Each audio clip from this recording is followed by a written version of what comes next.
यार मुझे कभी कभी लगता है कि राहुल गांधी ना सबसे बड़ा प्लेयर है, दिखाता कांग्रेस का पर खेलता बीजेपी की साइड से। जहां चला जाएगा कांड हो जाएगा। और एक होता है राहुल गांधी को कांग्रेस पार्टी की वजह से चोट हो रही है, पर द रियलिटी इस पूरे के पूरे ओपोजिशन के ऊपर हो रही है। और हम लोग वो कोई भी फालतू बात नहीं करेंगे कि भैया बीजेपी वालों ने पीआर करवा के इसको पप्पू बना दिया, इसी की वजह से वोट नहीं आ रहे हैं। और ये वाली वीडियो देख के तुम्हें लगेगा कि यार मेरे को फंड करने वाली पार्टी कैसे बदल गई, क्योंकि पहले मैंने मोदी पे वीडियो बनाई, उसके बाद मैंने नितिन गडकरी पे बनाई, अभी मैं राहुल गांधी पे कैसे आ गया। पर 2-4% लोगों को पता है कि हम लोग तो अनबायस्ड ओपिनियन देते हैं। अभी बीजेपी की बुरी बातें गिनवाई है, दैट डजंट मीन कि कांग्रेस और राहुल गांधी एकदम टॉप पे बैठे और भगवान के बंदे हैं। और इनको क्रिटिसाइज करना भी उतना ही जरूरी है जितना रूलिंग गवर्नमेंट को क्रिटिसाइज करना जरूरी है। क्योंकि अभी जब 2024 के अंदर इलेक्शन हुए थे और बीजेपी जीती थी एक अलायंस के साथ, और उस अलायंस का नाम था एनडीए गवर्नमेंट। और जितने भी लोगों ने वोटिंग की थी ना, उसके अंदर से 43.6% लोगों ने वोट किया था एनडीए गवर्नमेंट को, और 56.4% लोगों ने एनडीए गवर्नमेंट के खिलाफ वोट किया था। और ये जो 56.4% लोगों ने जिसको वोट किया ना, उसको हम बोलते हैं ओपोजिशन। और ओपोजिशन का सबसे बड़ा नेता आज की डेट में राहुल गांधी है, तो उसके ऊपर बात करना गलत थोड़ी है। अभी वोट चोरी का मुद्दा, पहले इन्होंने कैसे परफॉर्म किया, अब कैसे परफॉर्म कर रहे हैं, हर चीज के ऊपर बात करेंगे। बट किसी को भी क्रिटिसाइज करने से पहले 4 अच्छी चीजें भी गिनवा देनी चाहिए। सबसे पहली चीज, कुछ ऐसे मुद्दे जो राहुल गांधी सही उठाते हैं। उन्होंने पीछे पार्लियामेंट के अंदर एक मुद्दा उठाया था कि भैया act of terror is equal to में act of war. Any act of terror is an act of war. Now, do you understand what this statement is saying? What this statement is saying is that any terrorist now who wants to make India fight a war, मतलब आपने पूरी की पूरी power आतंकवादियों को उठा के दे दी कि भैया आपको युद्ध चाहिए ना, आप एक अटैक कर दो, युद्ध हो जाएगा। ये स्टेटमेंट है बीजेपी गवर्नमेंट की। दैट मींस हमने टेररिस्ट के हाथ में पावर दे दी कि आप लोग कभी भी चाह के हमारी पाकिस्तान से फाइट करवा सकते हो। और ये एक बहुत ही लॉजिकल आर्ग्यूमेंट है। ऐसे 5-10 आर्ग्यूमेंट ही महीने के एंड तक दे देते हैं। दूसरी चीज ये है कि मानो या फिर ना मानो, अगर तुम लोगों ने कांग्रेस के सोशल मीडिया को फॉलो कर रखा है तो भैया प्योर कंटेंट। ये लोग सोशल मीडिया के ऊपर मार्केटिंग नहीं करते, मजे लेते हैं। इतनी क्रेजी और फनी मीम्स बनाते हैं ना, इन्होंने यूथ के अंदर अपना बढ़िया पहुंच बना रखी है। जिससे क्या हो रहा है, धीरे धीरे करके लोगों का नैरेटिव तो चेंज कर ही रहे हैं। पर अभी जो सोशल मीडिया के ऊपर मैक्सिमम ऑडियंस इनको देख रही है ना, वो अंडर 18 है। तो बहुत ज्यादा हाई पॉसिबिलिटी है कि आने वाले टाइम के अंदर इनका वोट शेयर थोड़ा सा बढ़ जाए। क्योंकि आने वाले 5 से 6 सालों के अंदर वो जो बच्चे हैं जो इनका सोशल मीडिया कंटेंट देखते हैं, वो भी वोट डालने लायक हो जाएंगे। तो अगर फ्यूचर प्रेडिक्शन या फिर उसकी बिड को देखा जाए तो वो बढ़िया काम कर रहे हैं। और तीसरा जो इन्होंने बेस्ट काम किया ना, वो है इंडिया अलायंस। लास्ट टाइम जब इन्होंने 2024 के अंदर इलेक्शन लड़ा था ना, 24 से 28 पार्टीज के साथ मिलकर लड़ा था। सारी पार्टीज एक साथ हो गई थी और उनका एक ही एजेंडा था कि भैया बीजेपी को हराना। और इन्होंने चोट भी बहुत जोर की करी थी। अभी क्या चोट करी थी, क्या नंबर आए थे, क्या होने चाहिए थी, इसके ऊपर हम लोग आगे डिटेल में बात करेंगे। पर अभी धीरे धीरे करके प्रॉब्लम गिनते हैं। मैंने तारीफ करी थी कि भैया कभी कभी सेंसिबल बातें कर लेते हैं, महीने में 8-10 बातें निकल के आ जाती है कि जो भैया बढ़िया लगती है कभी कभी। पर प्रॉब्लमेटिक ये है कि भैया उससे ज्यादा फालतू बातें निकल के आती है। पीछे डोनाल्ड ट्रंप आया था, उन्होंने आगे बोल दिया था कि भैया इंडिया की इकोनॉमी तो डेड इकोनॉमी है। ये वही ट्रंप चाचा है जिन्होंने इंडिया के अंदर 10 से ज्यादा ट्रंप टावर खोल रखे हैं। और जिनको नहीं पता, ट्रंप टावर एक ऐसी बिल्डिंग है जिसके अंदर करोड़ों के फ्लैट बिकते हैं। एंड इस स्टेटमेंट के ऊपर राहुल गांधी बोलते हैं कि भैया ट्रंप चाचा तो एकदम सही बोल रहे हैं, इंडिया की इकोनॉमी डेड इकोनॉमी बीजेपी वालों ने बना दी है। Everybody knows that the Indian economy is a dead economy. I'm glad that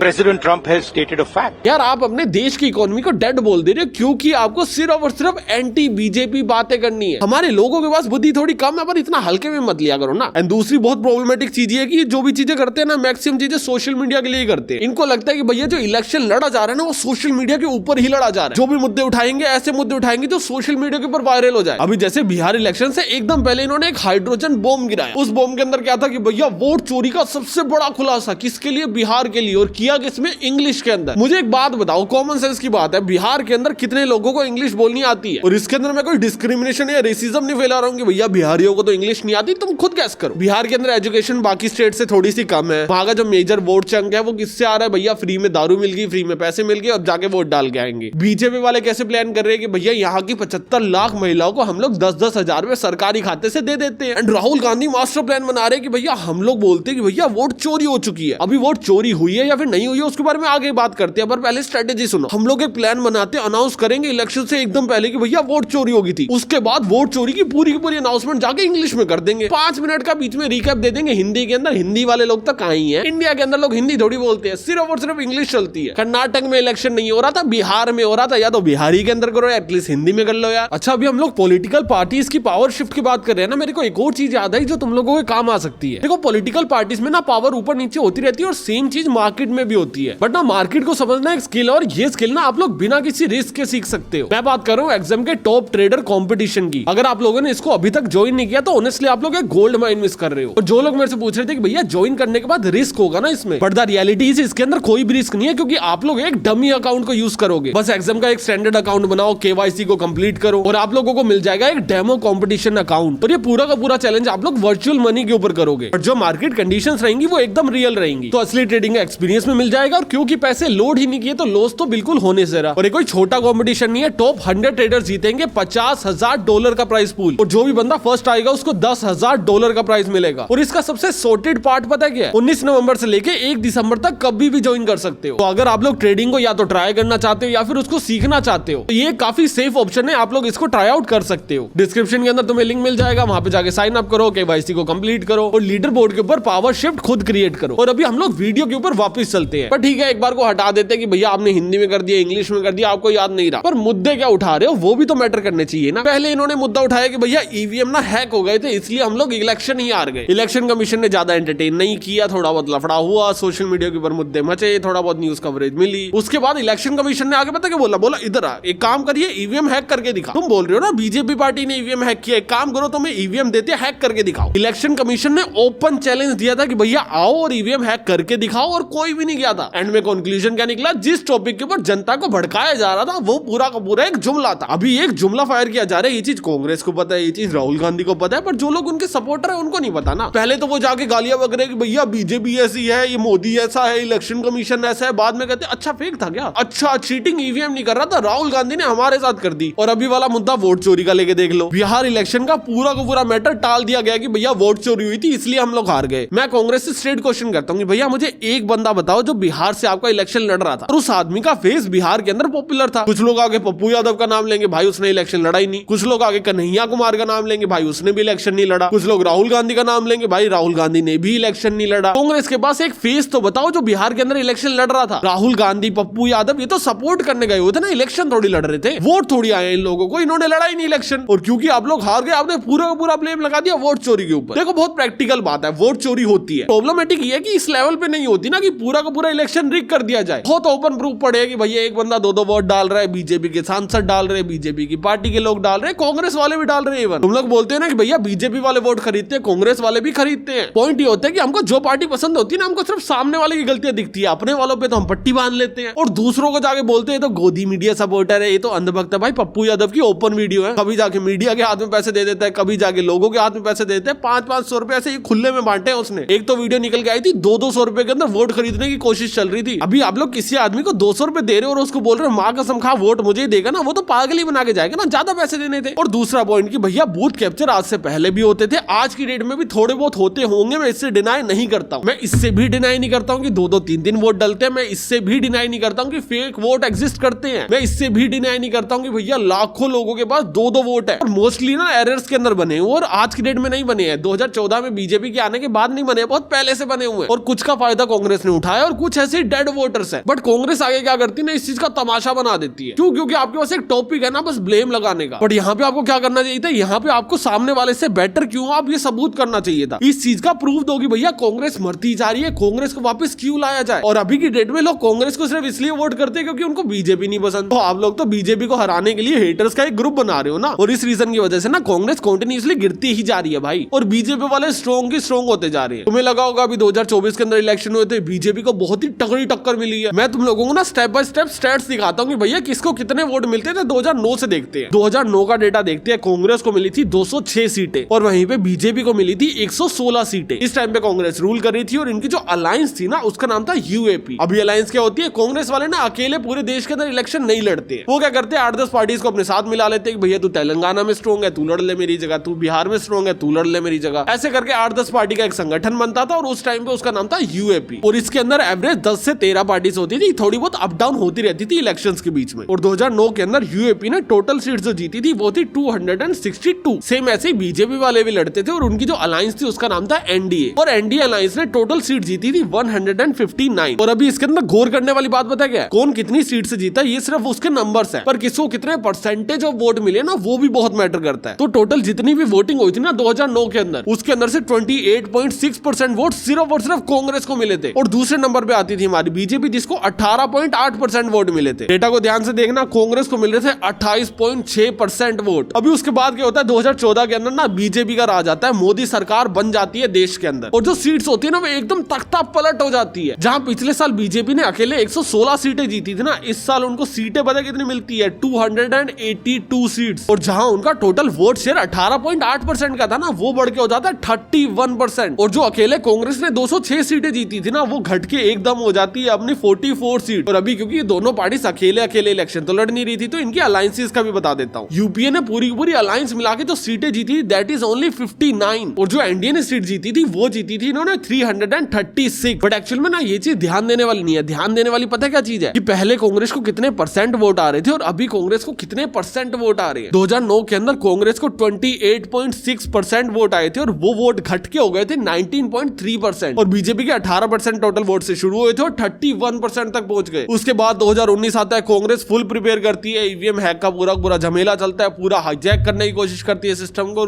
और उसके बाद एंड में मिलता है कि क्रेजी लेवल पे हार। जो इनके पिछले साल 44 सीट्स आई थी, वो इस साल सिर्फ और सिर्फ बढ़ के 52 सीट्स होती है। और अगर मैं इनकी पूरी की पूरी यूपीए अलायंस की बात करूं तो वो 91 पे सिमट जाती है। और अभी कुछ लोगों को लग रहा होगा कि हाँ भाई सही तो है, पिछली बार तो इनकी 59 आई थी और इस बार बढ़ के 91 हो चुकी है। But the reality is NDA की पिछली बार 336 आई थी और इस बार उनकी बढ़ के 353 हो चुकी है। एंड मेन गेम यहाँ पे नहीं है, मेन गेम है वोट शेयर के ऊपर। कांग्रेस का जो वोट शेयर था ना, वो 19.3 था, वो 19.5 हो गया, सिर्फ 0.2% बढ़ा है। एंड बीजेपी जिसको इस बार वोट शेयर लूज करना चाहिए था, उनका 31% से लेके बढ़ के हो चुका 37.4%। मतलब 2019 के अंदर भी बीजेपी की लहर कम नहीं हुई या और ज्यादा बढ़ी है, और वो सीट्स के अंदर भी दिख रहा है। फिर आता है बीजेपी के लिए वर्स्ट टाइम 2024। एंड ये इलेक्शन बीजेपी के लिए one of the worst election थे, क्योंकि कांग्रेस ने काफी ज्यादा कोप अप कर लिया था। इन्होंने दो चीजों में बहुत अच्छा कोप अप किया था। पहला, इन्होंने मीडिया खरीद लिया था, सोशल मीडिया को स्पेशली मैं हाईलाइट कर रहा हूँ। ध्रुव राठी ने काफी सारी वीडियोस बनाई थी, ध्रुव राठी ने काफी ज्यादा इंपैक्ट डाला था, जो मुझे अभी की डेट में लगता है। और दूसरा, इन्होंने क्या किया था, जो इनका यूपीए अलायंस था ना, इन्होंने उसको छोड़ दिया था और इन्होंने एक नया अलायंस बनाया था जिसका नाम था इंडिया अलायंस। अभी इंडिया अलायंस पता क्या करता था, ये लोग ना हर स्टेट के अंदर गए, जो भी लोकल पार्टी पार्टिसिपेट कर रही थी ना, इन्होंने लोकल पार्टी को जाके बोला कि भैया हमारे साथ मिल जाओ, हमारे साथ मिलकर इलेक्शन लड़ो। दिल्ली पंजाब के अंदर ये चले गए आम आदमी पार्टी के पास, वेस्ट बंगाल के अंदर ये दीदी के पास चले गए, यूपी के अंदर एसपी के साथ चले गए। मतलब जहां पे जितनी लोकल पार्टीज अवेलेबल थी, इन्होंने एक कोलाच बना लिया। तो जहां पे 12 से 13 पार्टी के साथ मिलकर लड़ते थे, अभी इन्होंने जो कोलाच बनाया वो बना दिया इन्होंने 23 से 24 पार्टीज का। भैया हम लोग 23 से 24 पार्टीज मिलकर इलेक्शन लड़ेंगे और बीजेपी को हरा देंगे। और सच बताऊं, जो यूपीए सरकार ने 2019 के अंदर सिर्फ 91 सीट्स ली थी, इनकी बढ़ के हो गई 234। और जहां पे एनडीए ने 335 सीट्स ली थी, वो घट के हो गई थी 293। एनडीए के पास मेजोरिटी थी, उन्होंने सरकार बना ली, पर जो ये टक्कर थी ना, ये बहुत कड़ी होगी। और ये टक्कर स्ट्रॉन्ग हो गई थी क्योंकि इन्होंने काफी सारी पार्टीज को ऐड कर लिया था और काफी ज्यादा मार्केटिंग करी थी खुद की। और जो कांग्रेस भी है ना, उनकी पहले 52 सीट्स आई थी, वो बढ़ के हो गई थी 99 सीट्स। और ये चीज ना अचीवमेंट नहीं है, सबसे बड़ी प्रॉब्लम है, इसको ध्यान से समझो। इंडिया अलायंस के अंदर कांग्रेस सबसे बड़ी पार्टी है और सबसे बड़ी पार्टी की टोटल सीट्स आई है 99। और एनडीए अलायंस के अंदर बीजेपी सबसे बड़ी पार्टी है और उस टाइम पे बीजेपी की टोटल सीट्स आई थी 240। हाँ, ये सीट 303 से कम हो गए 240 पे डेफिनेटली शिफ्ट हुई थी, पर ये बहुत बड़ा जंप नहीं था। ये जब ना तुम्हें बहुत बड़ा सिर्फ इसलिए लग रहा है क्योंकि सीट्स बहुत मैनिपुलेट हुई हैं, बट एक्चुअल के अंदर जो लोग है ना, वो कन्वर्ट नहीं हुए थे। 2019 के अंदर 37.4% लोगों ने बीजेपी को वोट किया था और 2024 के अंदर 36.6% लोगों ने अभी भी बीजेपी को ही वोट किया था। ऑलमोस्ट 1% इनका वोट शेयर कम हुआ था। और अगर कांग्रेस का देखोगे ना, तो 19.5% लोगों ने वोट किया था इनको 2019 के अंदर, और 2024 के अंदर इनको वोट किया था 21.2% लोगों ने। सिर्फ 1.5-2% वोट शेयर बढ़ा है। अभी तुम लोगों को लग रहा होगा यार, ये 1-2% वोट शेयर थोड़ी अप डाउन गया होगा, इससे इतना बड़ा सीट्स के अंदर इंपैक्ट कैसे आ गया। अभी तुम लोग ना ये समझो कि सीट्स जो डिसाइड होती है ना, वो नंबर ऑफ वोट से होती है। कभी कभी क्या होता है ना, आप लोग बहुत लो मार्जिन से जीत जाते हो। अभी मैं तुम लोगों को इसका ना एक एग्जांपल लेके बताता हूँ। मान के चलो 10 सीटें हैं टोटल, और वो 10 सीटों के ऊपर जो वोट करने वाले लोग हैं ना, वो है टोटल 1000 लोग। अभी जो पहली सीट है ना, उसके अंदर 400 लोग वोट करते हैं, जो दूसरी सीट है उसके अंदर 300 लोग वोट करते हैं, और जो तीसरी से लेके 10वीं सीट है ना, ये सारी मिला के इसके अंदर सिर्फ 300 लोग वोट करते हैं। अभी पहली और दूसरी सीट के अंदर ना सारे के सारे लोगों ने बीजेपी को वोट कर दिया। तो क्या हुआ, 700 लोगों ने बीजेपी को वोट कर दिया, पर उनको तो सिर्फ 2 सीट मिली है। और जो तीसरी से लेके 10वीं सीट थी ना, इन सारे 300 लोगों ने सिर्फ और सिर्फ कांग्रेस को वोट कर दिया। बट हुआ क्या, 30% वोट थे, फिर भी इनको 70% सीटें मिल गई। अभी जहां पे बीजेपी को पहली सीट जीतने के लिए 400 वोट ज्यादा पड़े हैं ना, वहीं कांग्रेस ने सिर्फ 300 वोटों के अंदर 7 सीटें जीत ली। ऐसी सीटें तो मैटर करती है, साथ में वोट परसेंटेज शेयर बहुत मैटर करता है। और ये जो मैंने तुम्हें एग्जांपल देके बताया ना, ये सिर्फ और सिर्फ एग्जांपल है, ऐसे इतना ज्यादा डिफरेंस नहीं होता है वैसे, बट स्टिल एक लेम लैंग्वेज में तुम लोगों को समझाने के लिए एग्जांपल इनफ है कि भैया ये 1-2% वोट शिफ्ट के अंदर इतनी सारी सीट्स कैसे शिफ्ट होगी। तो इंडिया अलायंस ने अच्छा परफॉर्म किया, पर उसके अंदर कांग्रेस ने बहुत ज्यादा अच्छा परफॉर्म नहीं किया, ऑल्दो उनकी सीट्स अच्छी आ गई थी। तो उसके बाद क्या हुआ, 2024 के अंदर बीजेपी ने कमबैक कर लिया, सरकार तो उन्हीं की बनी। और इसके ऊपर ना बीजेपी ने काफी गलतियां सुधारी भी। अगर इसके ऊपर एक वीडियो चाहिए तो वो वाली भी बना दूंगा, कमेंट कर देना। पर अभी हम लोग कांग्रेस के ऊपर फोकस करते हैं, इसी के ऊपर रहते हैं। 2024 के अंदर सेंट्रल इलेक्शन हो, उसके बाद ना 6 स्टेट इलेक्शन हो चुके हैं और 6 स्टेट इलेक्शन के अंदर से 2 इलेक्शन कांग्रेस वाले जीत भी चुके हैं। पहला ही जीते जम्मू एंड कश्मीर के अंदर। जम्मू एंड कश्मीर में कैसे जीते हैं, JKNC एक पार्टी है, उसके साथ इन्होंने अलायंस किया और जीत गए। 80% सीट किसकी आई है, JKNC की, और 20% सीट किसकी आई है, कांग्रेस की। अभी क्या हुआ, साथ जुड़े हुए थे तो नाम बन गया भैया, यहाँ पे हमने जीत लिया। सेम ये लोग झारखंड के अंदर अलायंस करके जीते और अलायंस की जो पार्टी है वो है JMM। सेम वही चीज रिपीट हुई है कि भैया ज्यादा सीटें JMM की आई, फिर बीजेपी की आई, फिर कांग्रेस की आई। तुम दोनों ग्राफ के अंदर देख लो, कांग्रेस हमेशा तीसरे नंबर पे ही है, फिर भी इनका नाम बन गया कि भैया इन्होंने जीत लिया। क्यों? क्योंकि किसी पार्टी के साथ टाई अप थे, ये अलायंस के अंदर है। तो हाँ, जो इन्होंने अलायंस बनाया वो तो अच्छा परफॉर्म कर रहा है, पर एट द एंड कांग्रेस नहीं कर रही है ना यार। कांग्रेस के पास आज की डेट में एक चीज भी, एक मॉडल दिखाने को नहीं है। आम आदमी पार्टी को देखो, अभी की डेट में फेल हो चुकी है। दिल्ली के अंदर पहले आई थी, उसके बाद इन्होंने पंजाब जीता ना। पंजाब कैसे जीता, दिल्ली दिखा के कि भैया दिल्ली में 4 चीजें कर दी, पंजाब में आगे भी कर देंगे, हमें जिता दो। मोदी आया, किस मॉडल को लेके आया, गुजरात मॉडल को लेके आया था ना। तुम्हारे पास कौन सा मॉडल? अभी 3 स्टेट्स है, उसके अंदर इंडिपेंडेंटली कांग्रेस रूल कर रही है। उसके बारे में बताता हूँ क्या चल रहा है। सबसे पहले कर्नाटक, इन्होंने शायद कोई अलायंस कर रखा है, पर इनकी इनफ गुड सीट्स आई थी कि ये लोग टॉप पे रैंक कर रहे हैं। अभी जब मैं कर्नाटक की बात करूँ ना, बस तुम्हें याद दिला रहा हूँ कि भैया कर्नाटक के अंदर बेंगलोर है, बस याद दिला रहा हूँ। तुम्हें पता ना वहाँ पे स्टार्टअप हब है, काफी ज्यादा टैक्स कलेक्ट होता है, बस याद दिला रहा हूँ। कर्नाटक को कांग्रेस सरकार ने बैंकक्रप्ट कर दिया। इन्होंने बोला हम तो सरकारी जॉब देना चाहते हैं, हमारे पास देने के लिए पैसे ही नहीं है। 2 लाख करोड़ का कर्जा हो चुका है हमारी सरकार के ऊपर, ये 7 लाख करोड़ का हम कुछ सालों के अंदर पहुंचा देंगे। और ये कर्जा क्यों हो रहा है, क्योंकि वहां की वुमेन्स को फ्री राइड दे रखी है इन्होंने बस की, वहां के घरों के अंदर फ्री इलेक्ट्रिसिटी दे रखी है। और उसके चक्कर में कर क्या रहे हैं लोग, फंड्स को कट कर रहे हैं, जॉब्स नहीं दे पा रहे हैं, हेल्थ केयर को सेक्रीफाइस कर रहे हैं, जो एसेंशियल्स है उनको सेक्रीफाइस किया जा रहा है। और वो चीजें बांटी जा रही है जो फ्रीबीज है, महिलाओं को स्कीम्स दी जा रही है, फील गुड करवाया जा रहा है, और जो एक्चुअल में स्टेट है उसकी कंडीशन तोड़ दी जा रही है। दूसरी इन्होंने एक बहुत बड़ा फकअप किया, इन्होंने गिग वर्कर्स को बैन कर दिया। अभी गिग वर्कर्स कौन होते हैं, जो रैपिडो के बाइक राइडर चल रहे होते हैं ना। इन्होंने ना ऑटो वालों के प्रेशर में आके कानून लाया कि भैया ये आप तो बिना लाइसेंस के चला रहे हो, ऑटो वालों ने तो पैसे दे रखे, आपने तो दे नहीं रखे, एक काम करते बैन कर देते हैं। ये मुद्दा चला गया हाई कोर्ट के अंदर, सुप्रीम कोर्ट के अंदर, उन्होंने बोला कि हाँ भैया ये बैन ही रहेगा। अभी इसके ऊपर और सुनवाई चल रही है, अभी ये फाइनलाइज हुआ नहीं है, पर ऑलमोस्ट बैन हो चुका है। अभी इसके पीछे एजेंडा ये भी हो सकता है कि भैया 4.5 लाख लोग ऐसे जो ऑटो चलाते हैं, उनके वोट जीत लिए जाएंगे और थोड़ा बहुत साथ में टैक्स भी कमा लेंगे, जिससे सरकार थोड़ी बहुत प्रॉफिटेबल हो जाएगी। और इनको बैन करना लीगली गलत नहीं है। अगर आप लोग बिजनेस कर रहे हो तो लाइसेंस लेके करो, इसमें कुछ गलत थोड़ी है। बट वहीं पे अगर आप लोग दूसरी स्टेट्स को देखोगे तो उन्होंने बैन नहीं कर रखा, और स्पेशली बीजेपी रूल स्टेट्स इसको बैन करने से अवॉइड करती है। और अभी एक डेटा निकल के आया है जो कि अप्रोक्सीमेट डेटा है कि भैया 6 लाख लोगों की जॉब इससे सफर हो रही है। तो आपने 4.5 लाख लोगों को खुश करने के लिए 6 लाख लोगों की कुर्बानी दे दी। अभी उससे आपका वोट बैंक कैसे इंपैक्ट होगा वो तो आने वाले इलेक्शन के टाइम में पता चलेगा। बट तीसरी और अभी लेटेस्ट चीज जिसके स्कैम के अंदर फंसे पड़े, और वो है स्वीपर स्कैम। अभी क्या हुआ था, इन्होंने ना शहर को साफ करने के लिए ना 48 गाड़ियां लेनी थी। वो गाड़ियां क्या करती थी, सड़कों पे जाके सड़कों को साफ करती थी। तो इन्होंने ना एक बजट लिया कि भैया अगर एक गाड़ी खरीदेंगे तो 50 लाख से लेके 80 लाख तक आएगी। अगर 7 सालों तक हमने उसको चलाया तो मैक्स टू मैक्स पूरा का पूरा खर्चा मिला के, लोगों का, लेबर का, पेट्रोल का, गाड़ी का, रिपेयर का, सब कुछ मिला के आ जाएगा 60-70 करोड़ से लेके